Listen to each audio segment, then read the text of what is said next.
Im Durchschnitt kennt ein Mensch etwa 5000 Gesichter. Von diesen 5000 Gesichtern sind etwa 150 enge Bekannte. Statistiken zeigen, dass von 100 Menschen einer psychisch krank ist. Das bedeutet, dass es unter ihren Bekannten mit hoher Wahrscheinlichkeit jemanden gibt, der einen Psychiater braucht. Wie hoch ist die Wahrscheinlichkeit, dass Sie in einer neuen Bekanntschaft einen psychopathischen Freund finden? Und was, wenn dieser neue Bekannte gerade Sie zu seinem Ziel auserkoren hat? Sein Plan war es, Angela J. zunächst zu fesseln, mit ihr zu schlafen und dann alles in Flammen aufgehen zu lassen. Und das war nicht nur eine Redensart, denn der Benzinkanister stand bereits im Schlafzimmer. Angela J. wurde in Kalifornien geboren und wuchs dort auf, aber dann zog die ganze Familie nach Australien, da ihre Eltern von dort stammten. Nach der Scheidung ihrer Eltern blieb das Mädchen bei ihrer Mutter Susan und ihrer Schwester Danielle. Angela absolvierte die Highschool an der Zentralküste von New South Wales und schloss dort auch ihr Studium mit einem Abschluss in Reproduktionsmedizin ab. Im Jahr 2016 lebte Angela in Port Macquarie und arbeitete als Assistenzärztin für Geburtshilfe und Gynäkologie in einem Krankenhaus. Die junge Frau liebte ihren Beruf, der ihr das Privileg gab, neue Menschen auf die Welt zu bringen. Auch ihre Patientinnen waren von der Assistenzärztin begeistert. Als Angela etwas über 20 Jahre alt war, heiratete sie ihren Freund Ben. Obwohl ihre Beziehung anfangs fast perfekt war, gingen ihre Wege auseinander, als Ben zur Marine ging. Das stressige Leben mit den jeweiligen Problemen trennte das junge Paar. Und so war die 27-jährige Angela wieder auf der Suche nach Liebe. Aufgrund ihres anspruchsvollen Arbeitsplans hatte die junge Frau nicht viel Freizeit, weshalb sie, wie die meisten Menschen zu dieser Zeit, eine Dating-App nutzte. Mehrere Männer wurden sofort auf Angela aufmerksam, aber einer der potenziellen Kandidaten für eine nähere Bekanntschaft erwies sich als besonders hartnäckig. Er legte alle Fotos von Angela, um ihr zu zeigen, wie sehr er an ihr interessiert war. Die junge Frau fühlte sich durch diese Geste geschmeichelt, und zwischen den beiden begann eine Kommunikation, die fast sofort romantische Züge annahm. Der 36-jährige Paul Lambert war ein sympathischer Mann mit einem ausdrucksstarken Lächeln und Grübchen in den Wangen. Sie lernten sich im August 2016 über die App kennen, aber ein persönliches Treffen und das erste Date wurden lange hinausgezögert, da Angela in Port Macquarie und Paul in Sydney lebte. Schließlich vereinbarten sie ein erstes Date. Paul ließ alles stehen und liegen und flog nach Port Macquarie, wo er im Voraus einen Tisch in einem Restaurant reserviert hatte. Es war ein angenehmes Abendessen mit Live-Musik. Zunächst waren Paul und Angela sehr schüchtern miteinander und es kam immer wieder zu unangenehmen Gesprächspausen. Aber dann tranken sie ein paar Drinks und unterhielten sich mehrere Stunden lang ohne Unterbrechung. Man kann also sagen, dass das erste Date großartig verlief. Es stellte sich heraus, dass die beiden neuen Bekannten etwas gemeinsam hatten. Beide waren zuvor verheiratet gewesen, hatten sich scheiden lassen und suchten nun wieder nach ihrer großen Liebe. Dies war der Beginn einer Fernbeziehung, die von einer ganzen Reihe demonstrativer Gesten und zahlreichen Geschenken begleitet war. Paul schickte Angela oft Blumen und bezahlte ihre Reisekosten. Die Sache war nämlich, dass Angela oft auf Geschäftsreisen war. Ihr neuer Verehrer fand im Voraus heraus, wohin sie reisen würde, rief dann im Hotel an und buchte ein Zimmer einer höheren Kategorie für seine Auserwählte. Er bezahlte ihr auf eigene Kosten komfortablere Zimmer, was Angela außerordentlich schmeichelte. Zum ersten Mal seit ihrer Scheidung gab es einen Mann, der sich um sie kümmerte, sich in jeder Hinsicht bemühte, ihr zu gefallen und mit dem die Frau endlich eine romantische Verbindung spürte. Angela hatte Schmetterlinge im Bauch, wenn sie an Paul dachte. Der neue Bekannte entsprach all ihren Kriterien. Paul Lambert war freundlich und attraktiv. Er hatte einen guten Job und viele Freunde, zumindest in den sozialen Netzwerken. Er war aufmerksam und schien ein guter Familienvater zu sein. Paul verbrachte oft das Wochenende mit seinem Neffen und nahm ihn zum Angeln mit. Nach einiger Zeit war Angela bereit, Paul ihrer Schwester Danielle, ihrer Mutter Susan und deren neuem Ehemann Bill vorzustellen.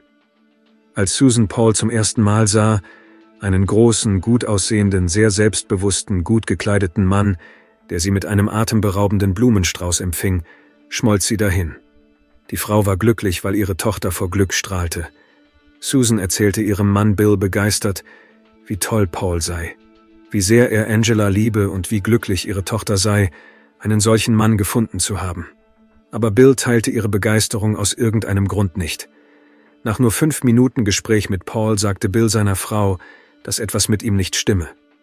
Leider täuschte ihn seine männliche Intuition nicht. Nur 6 Wochen später empfand Angela dasselbe. Die Beziehung des Paares verschlechterte sich, da Lambert immer herrischer und kontrollierender wurde. Sobald Angela sich ein paar Minuten länger auf der Arbeit aufhielt, begann Paul sofort anzurufen und ihr Nachrichten zu schreiben. Er fragte ständig, mit welchen männlichen Kollegen sie gesprochen hatte, kontrollierte, wann sie die Arbeit verlassen hatte und wann sie nach Hause gekommen war, ob sie unterwegs irgendwo angehalten hatte. Er zeigte sich unzufrieden, wenn Angela nicht ans Telefon ging oder nicht sofort auf seine Nachricht antwortete. Pauls Verhalten war insgesamt zu intensiv und bedrückend. Die Schmetterlinge im Bauch der Frau wichen einer Unruhe. Lambert bestand sehr aufdringlich darauf, ihre Beziehung auf eine neue Ebene zu heben. Das machte Angela unbehaglich, als würde sie in die Enge getrieben. Kaum hatte sie ihm mitgeteilt, dass sie die Beziehung beenden wolle und ihm vorgeschlagen, sein Glück mit einer anderen Frau zu versuchen, verstärkte sich die Spannung, die sie mit der Zeit bemerkt hatte, noch mehr. Sie hatte Paul bereits gesagt, dass sie die Beziehung nicht fortsetzen wolle, aber ihre Worte hatten den gegenteiligen Effekt. Die Intensität seiner Umwerbung nahm nur noch zu. Sobald Angela sich von Paul getrennt hatte, zeigte sich eine ganz andere Seite seiner Persönlichkeit. Lambert begann Angela J. mehrmals täglich zu schreiben und drohte, sich das Leben zu nehmen, sich vor einen Zug oder einen fahrenden LKW zu werfen, wenn sie nicht zu ihm zurückkehren würde. Er belästigte sie mit Anrufen, sagte, er habe die Schlüssel zu ihrer Wohnung gestohlen und eines Tages würde sie seinen leblosen Körper in ihrer Wohnung finden. Natürlich fühlte sich Angela wegen der Trennung schuldig. Sie litt darunter, dass sie Paul Leid zugefügt und ihm Hoffnung auf eine weitere Beziehung gegeben hatte. Wenn er sich, Gott bewahre, das Leben nehmen würde, wäre das allein ihre Schuld. Sie wollte ihn unbedingt verlassen, wusste aber nicht wie. Tatsächlich hing hier nichts von Angela ab. Wie auch immer sich die Frau diesem Mann gegenüber verhielt, letztendlich hätte das nichts geändert, sondern die Situation nur verschlimmert, denn Paul war ein Manipulator. Niemand ahnte, dass Paul Lambert nicht sein richtiger Name war. In Wirklichkeit hieß er Paul Sales. Er war aus den USA ausgewiesen worden, nachdem er seine Ex-Freundin verfolgt hatte und war zuvor wegen Körperverletzung an seiner Ex-Frau verhaftet worden. Eine Psychotherapeutin hatte bei ihm eine bipolare Störung und eine Borderline-Persönlichkeitsstörung diagnostiziert, weshalb Paul überempfindlich reagierte, wenn er abgelehnt wurde. Lambert hätte sich zu dem Zeitpunkt, als er Angela 2016 kennenlernte, gar nicht in dieser Gegend von New South Wales aufhalten dürfen, da gegen ihn 10 einstweilige Verfügungen in Bezug auf 5 verschiedene Frauen vorlagen. In Queensland stand Lambert unter strenger Beobachtung durch die Strafverfolgungsbehörden. Alles, was Paul während ihrer Beziehung mit Angela tat, war der Beginn seines üblichen Verhaltensmusters.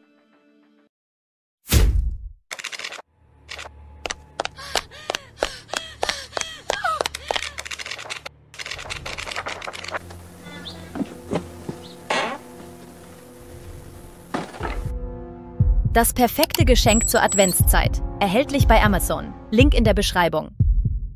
Zuerst übertriebene Aufmerksamkeit, teure Geschenke, jede Menge Komplimente.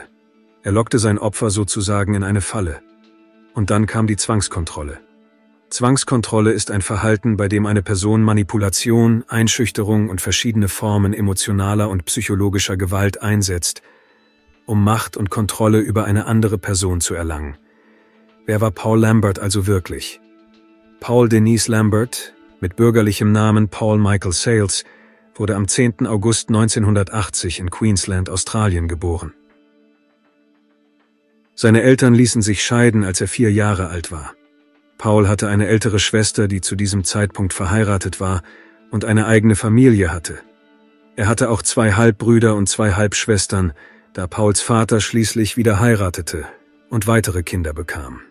Pauls Geschichte der Gewalt gegen Mädchen und Frauen begann, als er Anfang 20 war. Im Alter von 36 Jahren lernte Lambert Angela J. kennen. In den etwa 13 Jahren vor dieser Begegnung verhielt sich der Mann seinen Freundinnen gegenüber gewalttätig. Wie bereits erwähnt, gab es gegen ihn 10 einstweilige Verfügungen in Bezug auf seine ehemaligen Partnerinnen. Paul zeigte kontrollierendes Verhalten, Einschüchterung und manchmal körperliche Gewalt gegenüber seinen Freundinnen, wenn sie versuchten, sich von ihm zu trennen. Lambert inszenierte ein ganzes Theaterstück und drohte, sich das Leben zu nehmen. Er erfand komplizierte Lügen, etwa dass seine Familienmitglieder im Sterben lägen oder dass bei ihm selbst Krebs diagnostiziert worden sei. Er erzählte, dass er als Kind von Erwachsenen missbraucht und misshandelt worden sei. Kurz gesagt, er tat alles, um seine Partnerin mit allen Mitteln zu halten. Für eine gewisse Zeit kehrten die Frauen zurück, weil sie Mitleid mit dem Mann hatten. Wenn das nicht mehr funktionierte, kontaktierte Paul die Familie seiner Ex-Freundin oder ihren neuen Freund und bedrohte sie. Meistens endete die einst romantische Beziehung damit, dass die Polizei eingeschaltet und eine einstweilige Verfügung gegen Paul erlassen wurde. Im Februar 2014 heiratete Lambert eine Frau, die er bereits seit einigen Jahren kannte, und ihre Ehe ging schnell in die Brüche. Ehemalige Kollegen berichteten, dass Lambert seine Frau nur wenige Wochen nach der Hochzeit verlassen habe, obwohl sie sich mit Bauunternehmern beraten und Angebote für den gemeinsamen Hausbau eingeholt hatten. Der Grund dafür war eine mysteriöse Frau, über die er niemandem etwas erzählte. Dann gelang es Paul, die Beziehung zu seiner Frau wieder zu beleben, und sie blieben eine Zeit lang zusammen. Doch bereits 7 Monate später, im September 2014, reiste der Mann nach Orlando, Florida, wo er eine Affäre mit der 32-jährigen Fernsehjournalistin Brittany Ann Cale begann, einer Emmy-Preisträgerin, die er über das Internet kennengelernt hatte. Lambert flog mehrmals zu seiner Geliebten, bis er in Brisbane entlassen wurde, nachdem der Geschäftsinhaber die kleinen Diebstähle satt hatte. Jedes Mal, wenn er beim Stehlen erwischt wurde, tat Paul so, als wäre er verwirrt und sagte, er hätte einfach vergessen, es aus seiner Tasche zu nehmen. Das Lustige daran ist, dass er nicht in Not war und genug Geld für ein normales Leben hatte. Der kleine Diebstahl am Arbeitsplatz war also nichts weiter als eine Obsession oder eine Art Unterhaltung. Lange Zeit schien Paul ein tadelloser Mitarbeiter zu sein, und nur bei regelmäßigem Kontakt konnte man erkennen, dass dies nur eine Maske war. Kollegen sagten, dass Lambert immer alles bis ins kleinste Detail durchdachte. Er schmiedete ständig irgendwelche Pläne und Intrigen und dachte immer 10 Schritte voraus. Man hielt ihn für intelligent, aber etwas seltsam. Bei der Arbeit war Lambert ein Profi und verdiente gutes Geld. Aber in seinem Privatleben fiel es ihm schwer, mit Menschen ins Gespräch zu kommen und echte Freunde zu finden. Und wenn er sich einmal an jemanden gebunden hatte, dann glaubte er, dass dies für immer sei. Nachdem die Ehe endgültig zerbrochen war, zog Paul nach Florida, um in der Nähe von Brittany zu sein. Trotz ihrer Zurückhaltung vereinbarte Lambert ein persönliches Treffen und überzeugte sie, 3 Monate mit ihm zu verbringen, um herauszufinden, ob sie zusammen sein könnten. Aber sein Verhalten war so seltsam und unberechenbar, dass Brittany die Beziehung 1 Monat nach Lamberts Ankunft beendete und ihn dann eindringlich bat, sich nicht mehr bei ihr zu melden. Aber es war schon zu spät, denn die bekannte Fernsehjournalistin war nun das neue Objekt seiner Besessenheit. Als die Frau die Trennung verkündete, begann Paul eine Kampagne aus Manipulation, Schuldgefühlen, Belästigungen, Kontrolle und emotionalem Terror, um Kyle zu zwingen, ihre Beziehung fortzusetzen. Paul tat alles wie immer. Er verfolgte sie, drohte sich das Leben zu nehmen, schüchterte Brittnys Familie ein und rief ihren Arbeitgeber in der Fernsehnachrichtenredaktion an, um Informationen weiterzugeben, die Cale ihm im Vertrauen mitgeteilt hatte.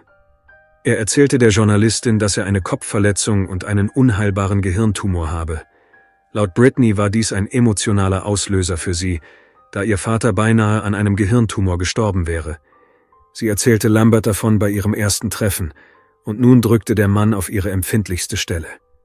Paul erfand auch verstorbene Verwandte, behauptete, er habe 9 Persönlichkeiten und überschüttete Kyle die ganze Zeit mit Hunderten von E-Mails und Nachrichten und attackierte sie mit Anrufen. Dann änderte Paul seine Taktik und beschuldigte seinen Zwillingsbruder Michael, der in Wirklichkeit nie existiert hatte, für sein unangemessenes Verhalten verantwortlich zu sein. Der Mann erzählte eine detaillierte Geschichte darüber, wie er und Michael gleichzeitig mit Cale ausgegangen waren, aber sie hatte dies nie bemerkt. Paul bedrohte böswillig Brittnys Ruf, drohte sie zu blamieren und schmutzige Geheimnisse zu enthüllen, die sich auf ihre berufliche Laufbahn auswirken würden. Er versuchte auch, Kyle Geld abzupressen, im Austausch dafür, dass er den Kontakt zu ihr abbrechen würde. Kurz gesagt, er tat alles, um das Leben der erfolgreichen Journalistin zu ruinieren. Schließlich hielt die Frau es nicht mehr aus und meldete sein Verhalten der Polizei. Kyle erzählte, dass sie aufgrund der Drohungen und Verfolgungen durch Lambert krank geworden sei, nicht mehr essen und schlafen konnte und Angst hatte, das Haus zu verlassen. Im Mai 2015 wurde Lambert verhaftet und wegen Stalkings und Erpressung angeklagt. Vor einem Gericht in Florida zeigte Paul zum ersten Mal öffentlich sein beunruhigendes psychopathisches Verhalten. Im Juni 2015, nachdem Paul einen Monat in einem Einwanderungszentrum verbracht hatte, wurde er in Begleitung von 2 Bundesmarschalls aus den USA abgeschoben. Zu diesem Zeitpunkt änderte Paul Sayles seinen Namen in Paul Lambert, um einen Neuanfang zu wagen und sich irgendwie von den Ereignissen in Florida zu distanzieren. Nach seiner Rückkehr nach Australien versuchte der Mann seiner Ex-Frau das Leben zu ruinieren, aber sie meldete sein Verhalten ebenfalls der Polizei und erhielt eine einstweilige Verfügung. Paul verstieß jedoch wiederholt gegen diese Verfügung. Einmal griff er sie direkt im Auto an, schlug ihr mit der Faust ins Gesicht und versuchte sie zu würgen. Schließlich wurde Lambert zu 12 Monaten Bewährungsstrafe verurteilt. Im Mai 2016 zog Paul in den Vorort Kogaro von Sydney und nahm eine Stelle als Versicherungsagent in einem Motorradgeschäft an. Dies war jedoch ein Verstoß gegen die Bewährungsauflagen, da es ihm untersagt war, Queensland ohne Genehmigung der Bewährungskommission zu verlassen. Als Paul Angela Jay kennenlernte, zeigte er sich zunächst als fürsorglicher Mann. Aber nachdem er begann, sein übliches Verhalten zu zeigen, Klagen über nicht existente Krankheiten, aufdringliche Anrufe und Nachrichten, fühlte sich Angela schuldig und beschloss, die Situation irgendwie zu entschärfen. Sie lud ihn zu einem Klassentreffen ihrer Schule ein, machte aber sehr deutlich, dass sie zu dieser Veranstaltung ausschließlich als Freunde gehen würden. Die junge Frau hoffte, dass Paul jemanden kennenlernen und sie vergessen würde. Allerdings lief alles ganz anders als geplant. Das Gespräch artete schnell in einen Streit aus, und Paul verließ die Veranstaltung mit dem Handy und den Schlüsseln, die er aus Angelas Tasche genommen hatte. Am Ende musste die Frau bei ihrer Schwester Danielle übernachten, doch auch danach gab Lambert nicht auf. Er begann ihre Schwester anzurufen und ihr drohende E-Mails zu schreiben. Dann erhielt Danielle eine Nachricht von einem Mann namens Dan, der sich als Freund von Paul ausgab. Der Fremde schrieb, dass er Lambert in einem deprimierten Zustand wegen der Trennung von seiner Geliebten getroffen habe und dass Paul vor seinen Augen beinahe unter die Räder eines Lastwagens geraten wäre, als er auf die Straße sprang. Zum Glück wich der Lastwagen aus und konnte den verzweifelten Mann umfahren. Die Nachrichten von Pauls Freund beunruhigten Angela noch mehr. Sie hatte Angst, dass er wegen ihr ums Leben gekommen sein könnte. Als sie den Zustand ihrer Schwester sah, überzeugte Danielle Angela, am nächsten Tag zur Polizei zu gehen und alles zu erzählen. Zu diesem Zeitpunkt ahnten die Frauen nicht, dass sich hinter dem Namen Dan Paul Lambert selbst verbarg. Am nächsten Morgen, dem 30. Oktober 2016, brachte ihre Schwester Angela zur Polizeistation. Nach einer Überprüfung der Datenbank teilten die Beamten den Frauen mit, dass Paul bereits wegen Gewaltdelikten aktenkundig war. Nach Ansicht der Polizei stellte er jedoch eher eine Gefahr für sich selbst als für sie dar. Vorsorglich baten sie jedoch, im Ernstfall sofort den Notdienst zu rufen. Angela Jay beantragte eine zivilrechtliche Schutzanordnung wegen häuslicher Gewalt, aber letztendlich gelang es der Polizei nicht, Lambert die Anordnung zuzustellen. Sie versuchten Paul zu kontaktieren, um ihn zur Verantwortung zu ziehen, aber der Mann entzog sich der Vorladung vor Gericht. Nachdem sie die Polizeistation verlassen hatte, ging Angela zur Arbeit ins Krankenhaus.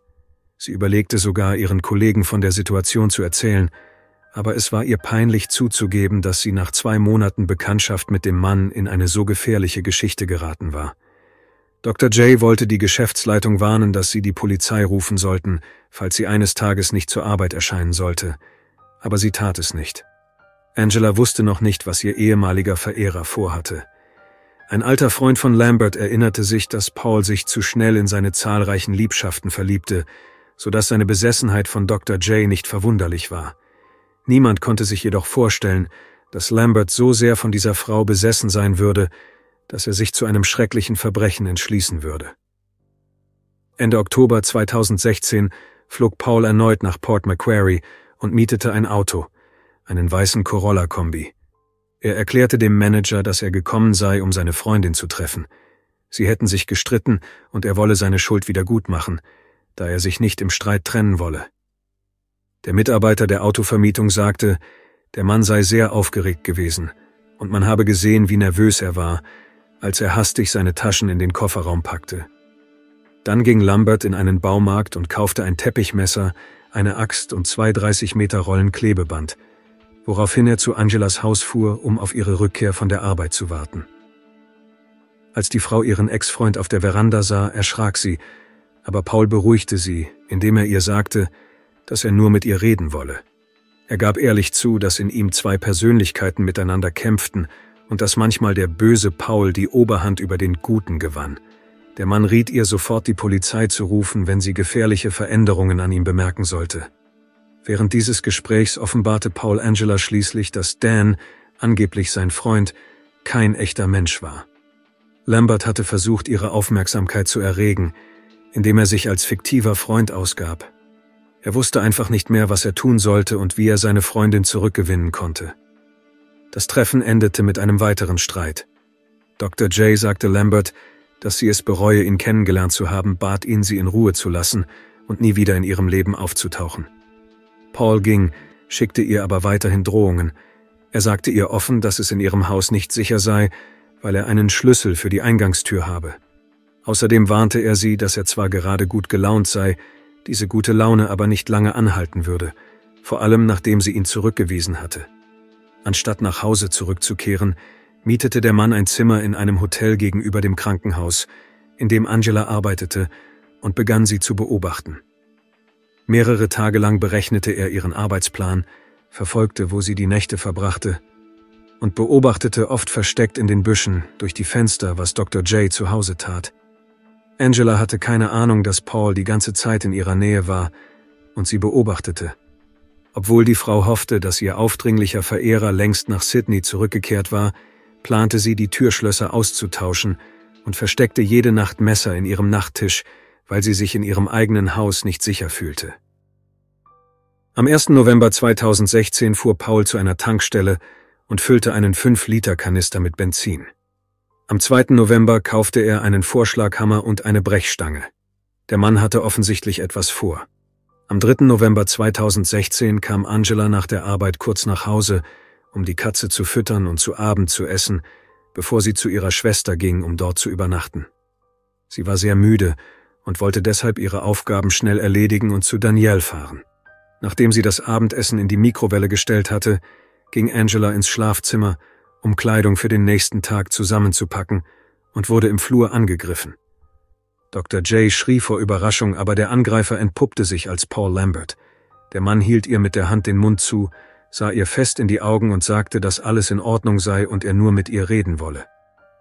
Er führte Angela ins Schlafzimmer, befahl ihr, sich auf das Bett zu setzen und begann, sie über andere Männer auszufragen. Paul gestand, dass er alle Küchenmesser aus ihrem Nachttisch entfernt und dort etwas anderes versteckt hatte. Es handelte sich um Klebeband, Kabelbinder und Unterwäsche. Angela war klar, dass sie in Gefahr war und dringend fliehen musste, aber ihr Fluchtversuch wurde sofort vereitelt.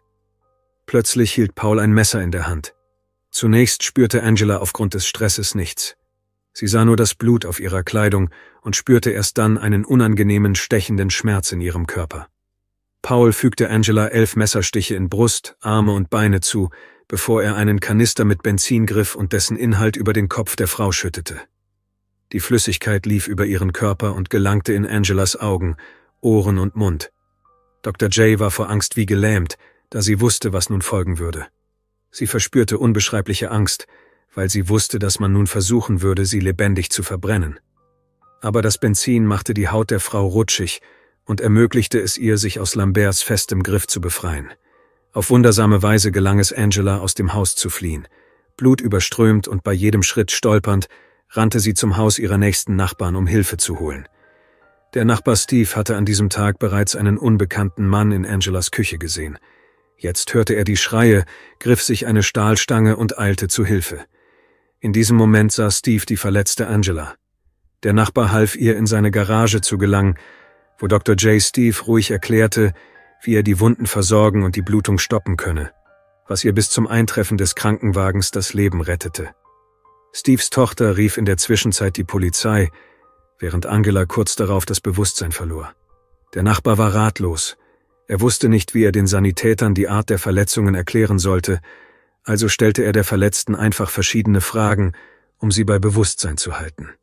Als die Rettungskräfte eintrafen, hatte Lambert sich bereits vom Tatort entfernt. In dem Auto, das er hinter Angelas Haus geparkt hatte, raste Paul davon und wählte gleichzeitig Nummern auf seinem Handy. Er schaffte es, 3 Anrufe zu tätigen, während der Frau erste Hilfe geleistet wurde. Auf dem Weg ins Krankenhaus klingelte ihr Telefon. Der Anruf wurde von ihrem Nachbarn Steve entgegengenommen, der im Krankenwagen mitfuhr. Am anderen Ende der Leitung war Lambert. Er fragte mit leiser Stimme, ob alles in Ordnung sei. Dann wählte Paul in einem völlig unzurechnungsfähigen Zustand die Nummer von Angelas Mutter und teilte ihr mit, dass ihre Tochter angegriffen worden sei. Der 3. Anruf ging an die Polizei. Lambert sprach am Telefon mit dem Dispatcher. Aus irgendeinem Grund sprach er in der 3. Person von sich. Paul teilte dem Dispatcher mit, dass er zuerst mit seiner Freundin schlafen, sie dann erwürgen, ihren Körper mit Benzin übergießen und anzünden wollte, damit sie nicht an einen anderen Mann geriet. Offensichtlich war Lamberts Plan gescheitert. Die Polizei ortete sein Mobiltelefon und nahm die Verfolgung mit hoher Geschwindigkeit auf dem Pacific Highway in Richtung Norden auf. Sie mussten spezielle Nagelbänder einsetzen, um das Auto des Täters zu stoppen. Dies geschah etwa 150 Kilometer von Port Macquarie entfernt. Paul stieg aus dem Auto. Er war barfuß, trug Shorts und einen Pullover und hielt ein Messer in der Hand. Die Polizeibeamten versuchten, ihn mit einem Elektroschocker außer Gefecht zu setzen, aber das funktionierte nicht. Lambert schwang das Messer und schrie, man solle ihn erschießen. Die Konfrontation zwischen den Behörden und dem Täter dauerte einige Minuten, bevor Paul sich mit dem Messer auf einen der Beamten stürzte. 2 andere Polizisten reagierten sofort und eröffneten das Feuer mit ihren Waffen. Paul wurde von mehreren Kugeln getroffen. Zuerst schien Lamberts Arm seine Kraft verloren zu haben. Er sank einfach abrupt herab und hing an seinem Körper herunter. Dann ließ der Mann das Messer auf den Boden fallen, sank sehr langsam auf die Knie und fiel schließlich mit dem Gesicht auf den Asphalt. Infolge der Schüsse starb der 36-jährige Paul Lambert noch am Tatort. Der Mietwagen wurde durchsucht und unter den Sachen fand man eine Notiz, in der stand, dass er die Welt von einem so toxischen Menschen wie ihm befreien wollte. Obwohl er versucht habe, das Richtige zu tun und ein guter Mensch zu sein, sei das für manche nicht genug gewesen. Nun sollten alle Frieden finden und ein glückliches Leben führen, denn er selbst würde das Böse, das er darstellte, auslöschen. Anscheinend war die Abschiedsnotiz Teil seines kriminellen Plans. Später stellte sich bei der Durchsuchung heraus, dass Paul, während er auf Angelas Rückkehr von der Arbeit wartete, in ihrem Haus geduscht und auf den beschlagenen Spiegel geschrieben hatte, »Ich liebe Paul«. Er hatte den Feuerlöscher absichtlich im Schrank im Schlafzimmer versteckt, um nach allem, was geschehen war, die Flammen zu löschen. Das Erstaunlichste daran ist, dass all dies hätte vermieden werden können. Einige Tage vor dem Angriff war Lambert von der Polizei von New South Wales wegen Geschwindigkeitsüberschreitung und Fahrens ohne gültigen Führerschein angehalten worden. Die Polizisten wussten jedoch nicht, dass er gegen die Bedingungen seiner vorzeitigen Entlassung verstieß und begnügten sich daher mit einer Geldstrafe. Glücklicherweise überlebte Dr. Angela J. den Angriff ihres Ex-Freundes. Sie atmete erleichtert auf, als sie erfuhr, dass ihr Verfolger ihr kein Leid mehr zufügen konnte. Es war ein riesiges Glück, fast schon Euphorie, dass sie auf wundersame Weise dem Tod entkommen war. Lange Zeit fühlte sie sich wie ein Opfer von Gewalt. Es kam ihr seltsam vor, dass sie nicht gestorben war, denn irgendwann hatte sich die Frau offenbar schon vom Leben verabschiedet. Einige Tage später war das einzige Anzeichen für das Grauen, das sich in dem ruhigen Vorort von Port Macquarie ereignet hatte, eine blutige Spur auf der Auffahrt zum Haus der Nachbarn. Angela selbst war von dem Vorfall so traumatisiert, dass sie kurz nach dem Angriff von dort wegzog und erst 6 Jahre später in die Stadt zurückkehrte, in der sie vor ihrer Begegnung mit Paul Lambert so viele glückliche Erinnerungen gehabt hatte. Obwohl sie mit einer so schrecklichen Situation konfrontiert war, in der eine 6-wöchige Beziehung mit Stalking, Belästigung und einem Mordversuch endete, konnte Angela J. ihr Glück finden. Es war nicht einfach, sich von den Traumata zu erholen, körperlich wie seelisch, selbst mit der Unterstützung ihrer ganzen Familie, ihrer Freundinnen und sogar ihrer ehemaligen Patientinnen. Dr. J. sagte, dass viele Frauen nicht so viel Glück gehabt hätten wie sie und nicht fliehen konnten. Laut Statistik stirbt in Australien etwa eine Frau pro Woche durch die Schuld ihres aktuellen oder ehemaligen Partners. Angela hofft, dass ihre Geschichte den Menschen hilft, die wahre Bedeutung von häuslicher Gewalt zu erkennen. Im Jahr 2021 heiratete Angela den Orthopäden Ben Hardy, den sie bei der Arbeit kennengelernt hatte. Dieser Mann wurde für sie zu der Stütze und Unterstützung, von der jede Frau träumt. Es war Ben, der Angela half, ihre Schwierigkeiten zu überwinden. Heute führt sie eine gesunde Beziehung und versucht, ihre Energie darauf zu konzentrieren, andere Überlebende zu unterstützen, entweder über ihre Anwaltskanzlei oder als Ärztin. Angela J. ist der Polizei und den Ärzten für ihre schnelle Reaktion dankbar, die ihr das Leben gerettet haben. Ihr Rat an andere Opfer lautet, ihrer Intuition zu vertrauen und Hilfe zu suchen. Scheuen Sie sich nicht davor, dass jemand Ihre Worte falsch interpretieren könnte. Denn wenn etwas Schlimmes passiert, kann das Wissen Ihrer Angehörigen Ihr Leben retten. Derzeit ist Dr. J. Botschafterin der Organisation White Ribbon, die sich mit dem Thema häusliche Gewalt befasst und sagt, dass sie den Opfern eine Stimme geben möchte. Angela nimmt zusammen mit ihrer Familie an verschiedenen Veranstaltungen teil, um Geld für Programme zur Prävention von häuslicher Gewalt in Australien und zur Unterstützung einer Krebshilfsorganisation zu sammeln. Sie hat überlebt und kann nun helfen, noch viele weitere Leben zu retten. Danke fürs Zuschauen und passen Sie auf sich auf.